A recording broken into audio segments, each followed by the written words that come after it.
Hello guys. So, if you're looking to cancel your Amazon Prime free membership, so if that's the case, you have come to the right place because today in this video, I'm going to show you exactly how you can do that.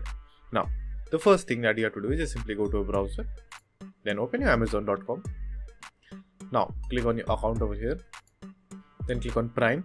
Now, all you have to do is just simply click on membership, and over there you will find update, cancel and more. Click on the drop box, then click on end membership. Now you can just simply click on continue to cancel. So if you want to cancel it, just simply click on it. Then it will again ask you, are you sure do you want to cancel or not? Again, just simply click on cancel.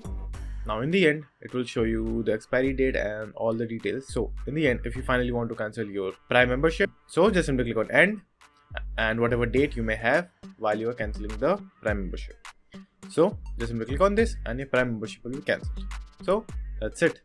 And thank you for watching. And do like and subscribe to my channel. And take care.